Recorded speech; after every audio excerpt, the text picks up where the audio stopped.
The Iskandars laughed. After all, the sanctions are doing their job. Even India is already refusing to take Russian oil. Putin still has money for the war, but not in the quantities that would make him comfortable.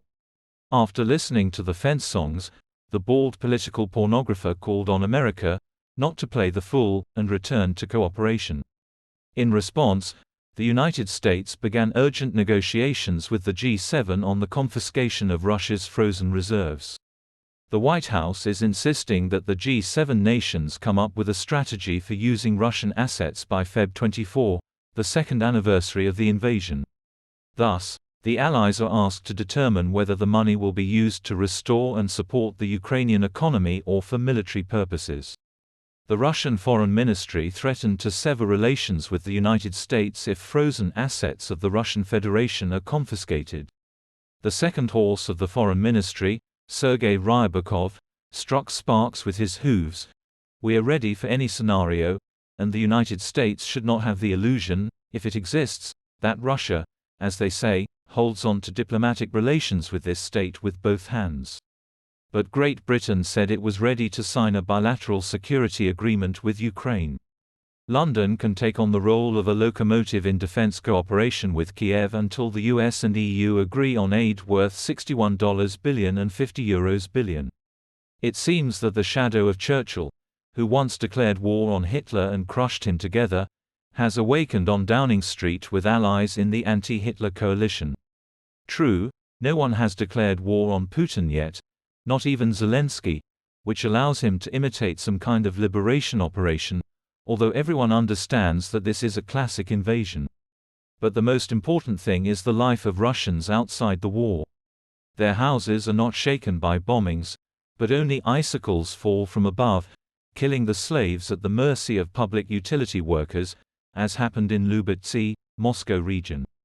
There, a mass of ice killed several future Ch-Mobics at the military registration and enlistment office, and one of them went straight to Kobzon, bypassing the frontline roasting. By the way, this week the number of fried ones reached 350,000. The Ministry of Defense celebrated a kind of anniversary with a large gathering with the participation of the Rat Commander, who again growled from the podium at the West. The logic of events suggests that the next target for invasion could be Moldova, which has already announced that it intends to withdraw from almost all agreements within the CIS by the end of 2024. Even the stubborn Orban, hanging over two chairs, said, "The most important thing is that Hungary does not have a border with Russia." That is, the toad's head knows that the Russian swamp can quickly suck in, and Ukraine demonstrates miracles in its resistance to the monster. The head of the Central Bank of Finland and former European Commissioner Olli Rehn proposed to bypass Hungary's veto on economic support for Ukraine by redirecting €80 billion from its stabilization fund to help Kyiv.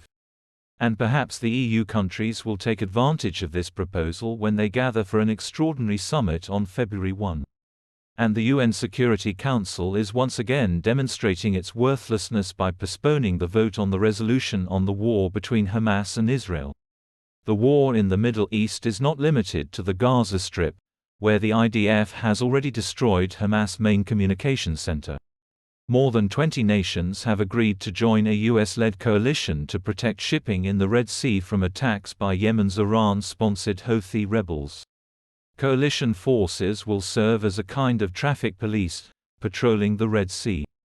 The events of the week give a picture of even greater polarization between the cave and the civilized world, when one side is already at war and threatens to transfer the conflict to the EU countries, and the second begins to prepare for a possible war on its territory.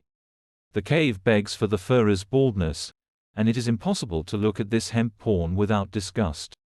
China shuffles to the side, demonstrating virginal detachment. There are sparks in the offices near the Kremlin, and information leaks speak either of Patrushov's dissatisfaction with Kiriyenko's vigorous activity, or of Patrushov's own involvement in the liquidation of Prigozhin. The gang is uneasy. The latest grab with the use of money from Western companies that escaped from the gateway has occurred. The swamp is chomping, but there won't be such easy money anymore. This means they will start tearing each other apart. In the meantime, the fascist Oppo dogs, The Milyuskis and other Kirkorovs are frolicking at a naked Moscow party, dropping the already low libido of the deep dwellers at 6:30. Everything in the cave should be terrifying: art, elitism, and even eroticism. Cave porn makes furry people sick and vomits right onto a tree stump pregnant with a rat.